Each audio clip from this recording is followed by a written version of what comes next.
All right, everybody, what's going on? How y'all doing, man? Happy New Year Eve. Happy end of 2024. About to start 2025, man. How y'all doing? Thank you for tuning in with this last final 2024 edition of SWAC Talk, the show we cover the SWAC inside and out. Of course, I'm your tour guide around the SWAC Seawells. And we're continuing our 12 team season recap. We coming at you with the Grambling State Tigers today. Gonna give you a little New Year's Eve recapping. So with that being said, man, y'all make sure y'all hit those socials. Facebook is Swag Talk, Instagram Swag Talk, Twitter Swag Talk 76. Also, don't forget to like the video, comment, and share your thoughts on Grambling in the 2024 season. And don't forget to subscribe on your way up out of 2024. If you haven't subscribed now, man, now's the time. Hit that button, subscribe, and have that subscription out the way so you can roll into 2025 as a member of the Swag Talk fam, man. So we're gonna go ahead and jump directly into this. Grambling State 2024 season was interesting to say the least. Tigers finished with a record of 5-7, 2-6 in conference. They closed the season out on a 2-game losing streak. They went 4-1 at home, 1-4 on the road, and 0-2 in neutral sites. This team, like I said, man, there was so many different ways to look at this season for them. Um, you just didn't really have any concrete idea who this team was, even from the beginning of the season to the end of the season.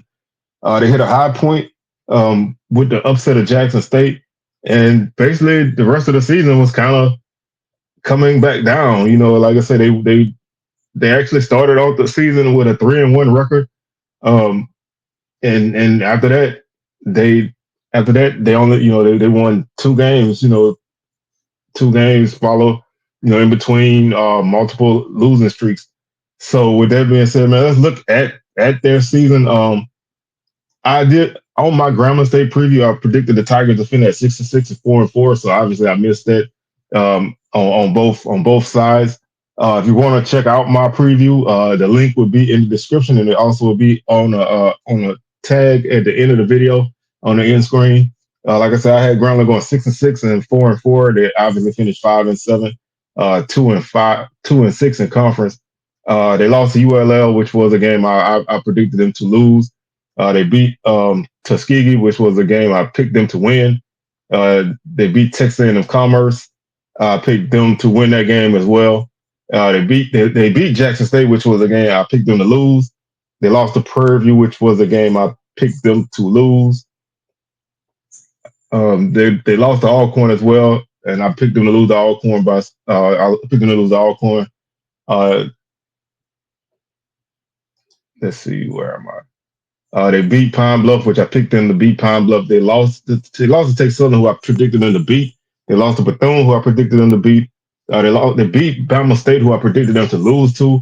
They lost to Alabama A&M, who I predicted them to beat, and they lost to Southern, who I predicted them to lose to. So for the most part, the games I got wrong were losing to Jackson State, them beating Texas Southern, and beating Bethune-Cookman, and them losing to Alabama State, and them beating Alabama A&M. So I got a lot of games wrong with my Grambling prediction, and that's why this team kind of had a season that just was not good.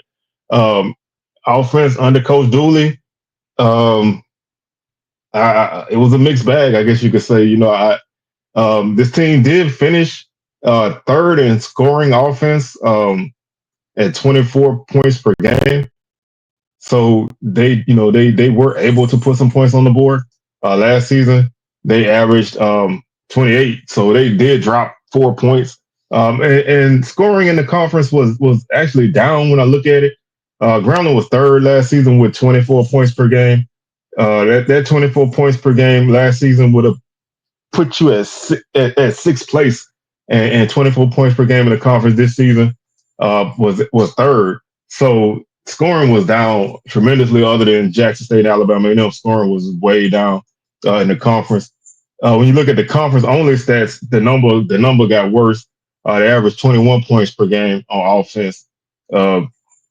Total offense in conference, they averaged 280 yards per game. Overall, total offense they averaged 282 yards per game, so down 2 yards in conference play. Last season, the offense averaged.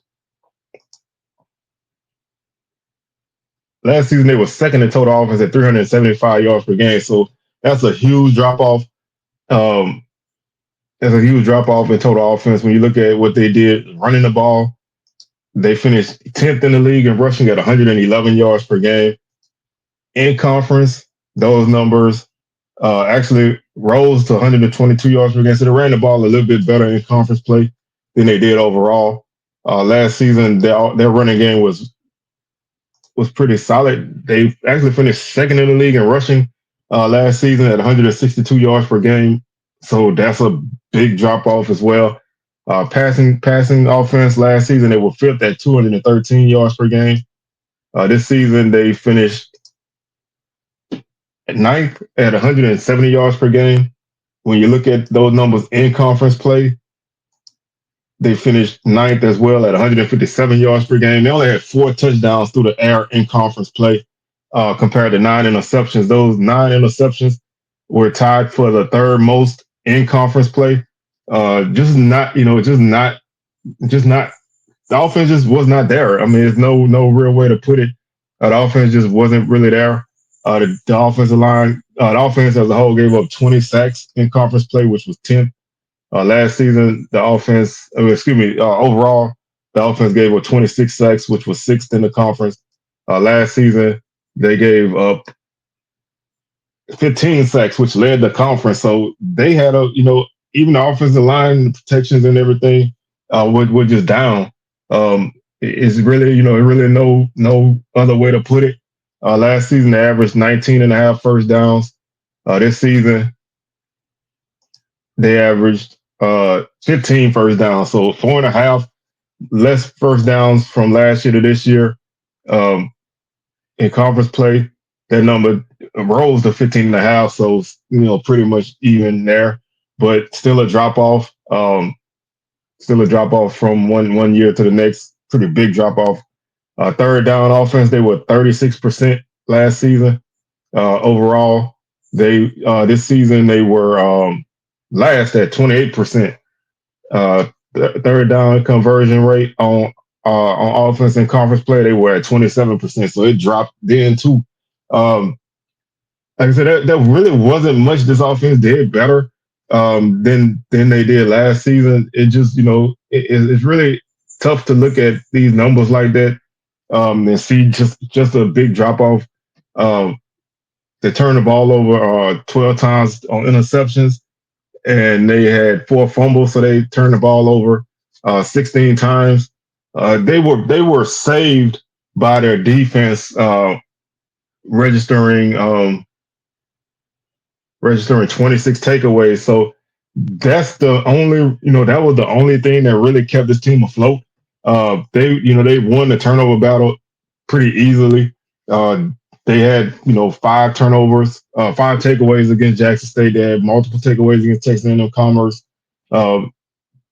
Those games that they were able to win, they typically did pretty well in the turnover battle. But like I said, offensively, there just was not the cohesion there. And it's surprising because you came into the season with the preseason offensive player of the year in Miles Farley. I think he missed a couple games due to injury, but he finished with 1,598 yards on the season, 11 touchdowns and 9 interceptions, completed 56% of his passes. And those numbers obviously aren't going to be numbers that are going to put you above anybody in any real thing. Last season, he finished with 2,313 yards, 16 touchdowns, and 8 interceptions. So his yardage was down, his touchdowns were down, his interceptions went up. His completion percentage went down. He completed 60% last season. This season, he was at 56. They just, and then, they went to Dale J. Bailey, and, that's a young guy. And, he was a guy who was probably more comfortable with his feet than his arms. And, his numbers weren't that great. And so they just really, really struggled offensively. The running game, which I I asked one of the thoughts I had on Grambling was who would step up in the running game, losing guys like Chance Williams and Floyd Chalk. Losing those two guys who were both um, top rushers in the conference. Uh, Chalk had 704 yards last season. Williams had 865. So you lost like 1,500 and 1,570 odd yards rushing between two guys. Um, as a team this season, Grambling ran for 1,340 yards. So they did, they didn't have anybody that took the reins statistically. Although I thought Keelan Elder played strong toward the end of the season. Talbot chipped in here and there. Bradford and Hargrove both were guys who had the potential to have those big games, but nobody ever really busted out in the run game this season. Hargrove finished with 432 yards and 4 touchdowns. Bradford 403 and 5 touchdowns. Elder 214 and 3 touchdowns. Also Talbot 208 and 4 touchdowns. All those guys had solid numbers, but when you look at where this team was last season running the football, it is a big difference. And when you look at this team running the ball this season, their highest rushing total on the season was 171 yards against Alabama State. They ran for 157 against Alcorn, 154 against Texas Southern, 135 against Pine Bluff, 122 against Bethune, 117 against Texas A&M Commerce, 104 against Jackson, 100 against Prairie View, 94 against Bama A&M, 75 against ULL, 62 against Tuskegee, and they ran the ball for 49 yards against Southern. So they never really had a great rushing game. They probably one of the few teams that did not run for over 200 yards this season. And when you can't really run the ball consistently, or really much at all, it really makes it tough for your offense to control the clock, and to keep the defense fresh. Their longest run on the season was 41 yards, so not even a lot of explosive runs. They just they just didn't really have it. Their longest, they only had two. They only had three other games with their longest run.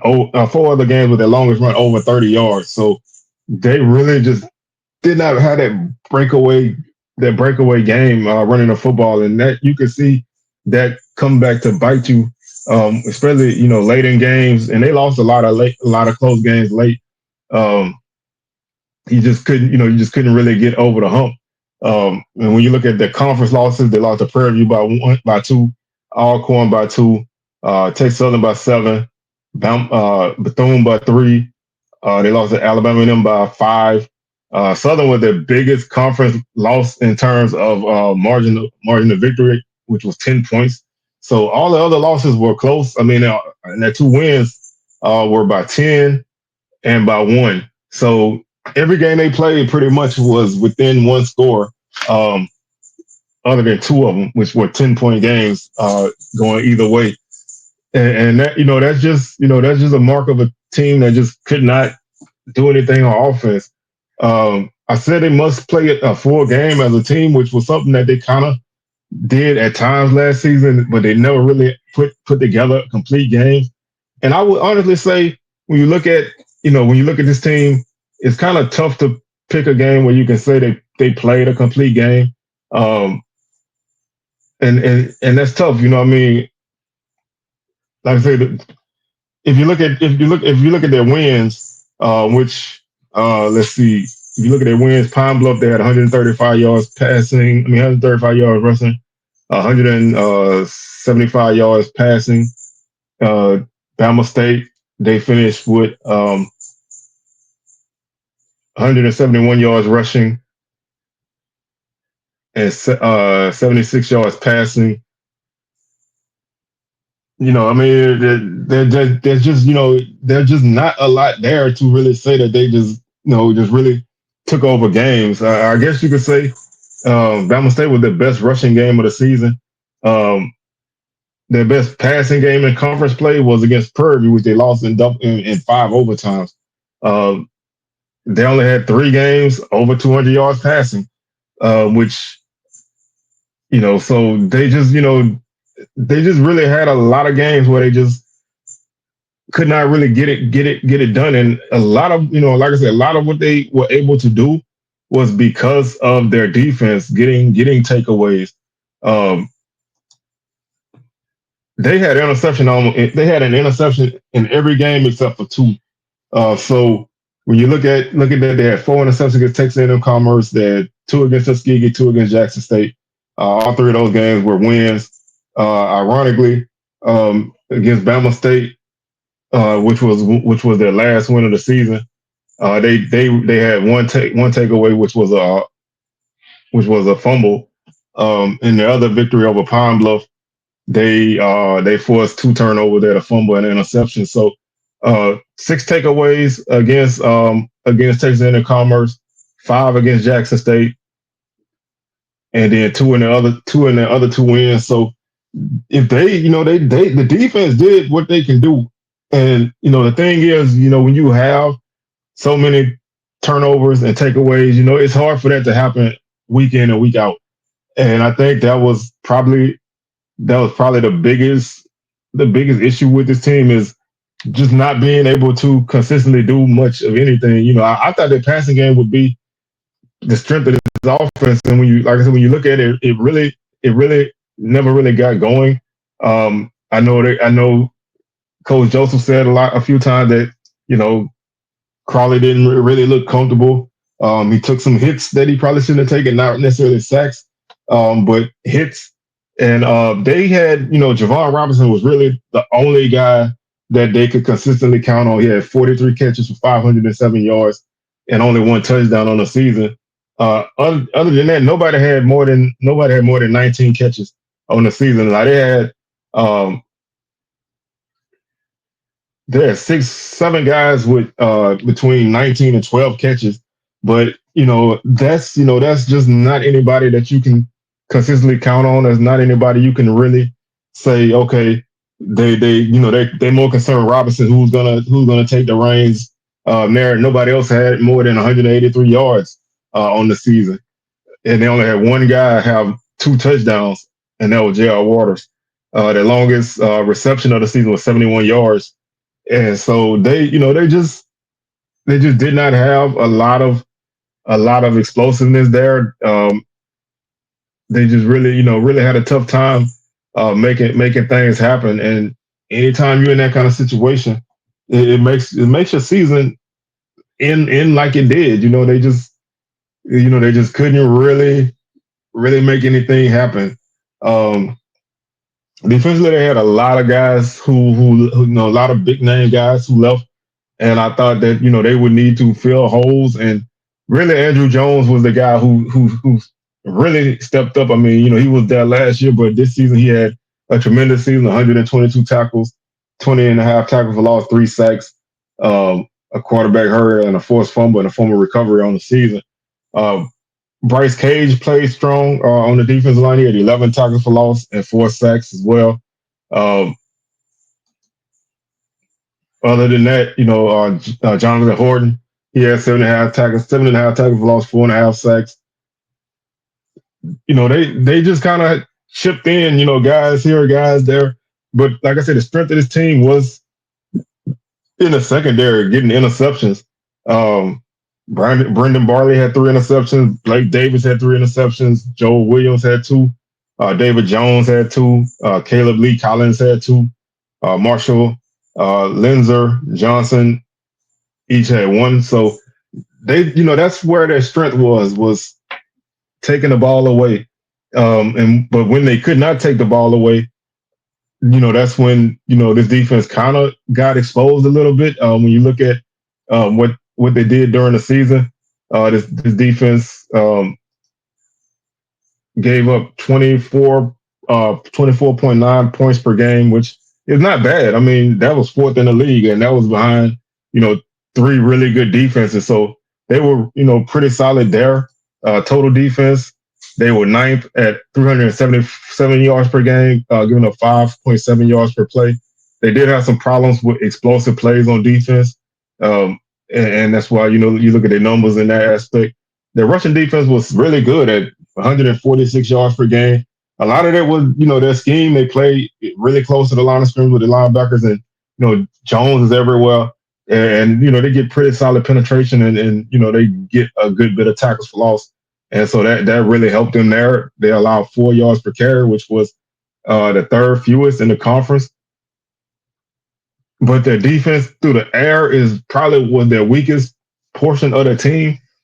They gave up 230 yards per game through the air. They gave up 15 touchdowns, which is not that bad when you look at that number. I mean, that number is like middle of the pack in terms of touchdowns allowed. And like I said, they were second in the league in interception with 15, but they just gave up a lot of yards. They gave up 7.8 yards per pass, which was the fourth highest number in the conference. And the only three teams who gave up more were teams who combined for 5 wins on the season. So those were the bottom three teams. And I mean, obviously, Grambling finished, in that mix in conference. But when you look at what they did, otherwise on defense, that it was either boom or bust. They either took the ball away or they gave up a big pass play, and that makes it tough for you. On third down, they were solid at 34%. Opponents had 19.6 first downs per game. Defensively, I said they needed to generate pressure, and they registered 25 sacks on the season. Last season, this defense had 23 sacks, so they picked up 2 more. But they did a solid job, creating havoc, especially with tackles for loss. They just I think they just were a solid defense. All in all, the pass defense was the glaring issue there, and that combined with what the offense was. Really made this a kind of a up and down season, more down and up, because they had so many close games that should have been wins that they couldn't close the door on. You look at Bethune; they had a lead in that game. They had a lead against Alabama and them going into the half. Um, they were leading Prairie View at one point before Prairie View came back. Then they came back to send the game in overtime. TSU was a close game. They just couldn't really close the door on anything. And some of those, growing pains with a new coach. Coach Joseph, was running the show for his first year. And, I think he had some good things and some bad things. This team was highly penalized this season. And of course, if Coach Joseph had his issue with the officiating this season, and they were the most penalized team in the conference with 111 penalties on the season for 1,057 yards, 88.1 yards per game through penalties.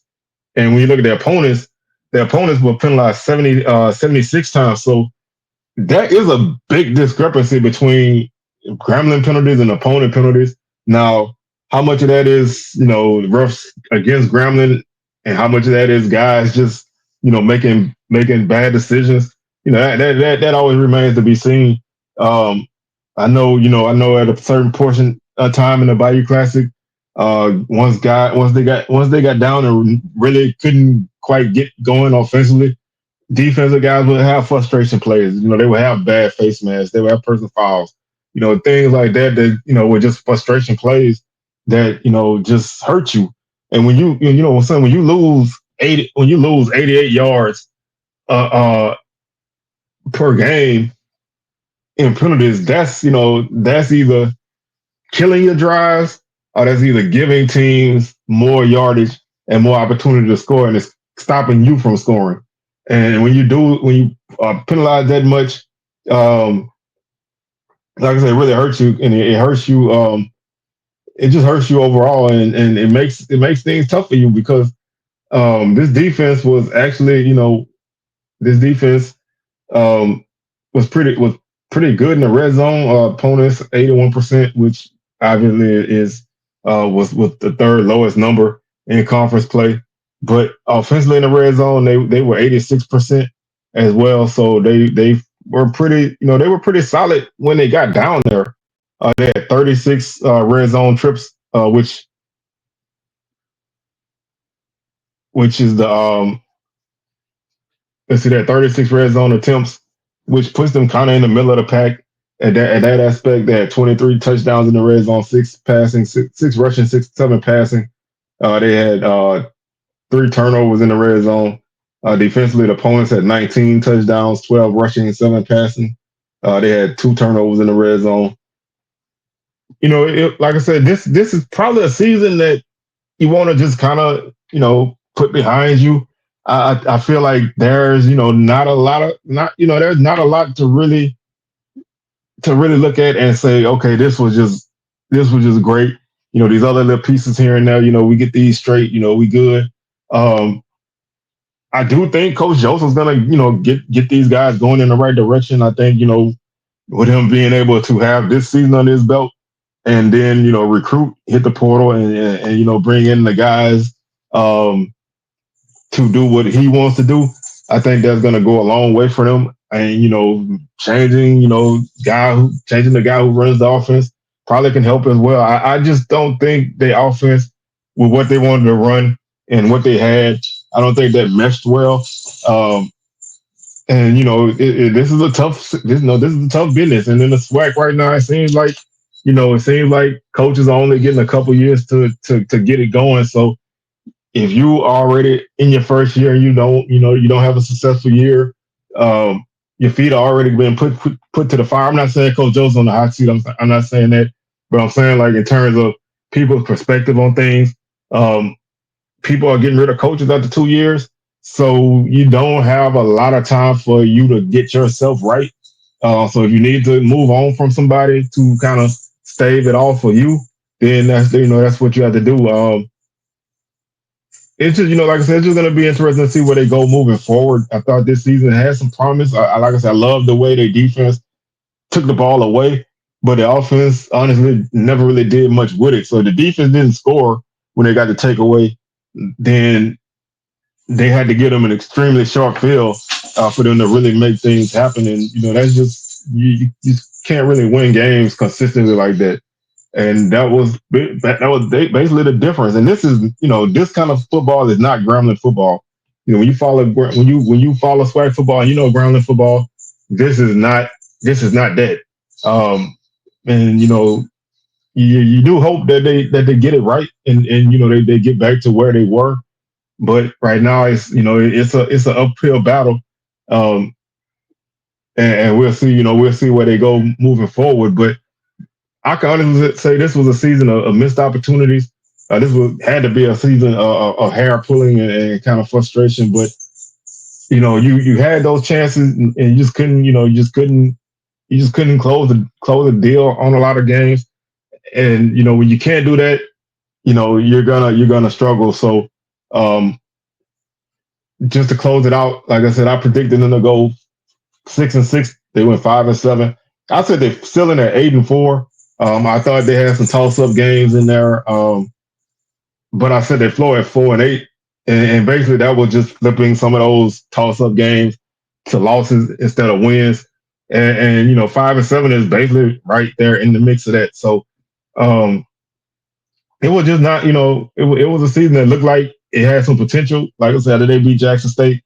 They were 3-1 heading into conference play. And, they were the talk of the town in terms of the West Division, coming off the Jackson State win, Grambling was the hot name everywhere. Southern was struggling. Alcorn was struggling a little bit. Prairie View was struggling. So, Grambling looked like they were going to be the hot name. Then they lost. Then they came out and lost their first 2 conference games. Kind of righted the ship against Pine Bluff, but then they lost 2 more. Then they righted the ship again. Then they lost 2 more. So they just couldn't really close out anything, and that makes it tough to pick up wins. So that's gonna do it for this 2024 SWAC Talk year. This is the final recap of 2024. We'll be back on New Year's. I'm gonna try to drop a video on New Year's. Where we recap the national champs and the SWAC champ, the Celebration Bowl champ, the Jackson State Tigers. That recap should be coming at you tomorrow. So with that being said, man, y'all happy New Year's Eve. Y'all be safe. I dare if you're going out. Otherwise, man, ringing the new year safely at home. And we'll see y'all tomorrow in 2025, man. I'm your tour guide signing out, and I will catch y'all on the rebound. Peace.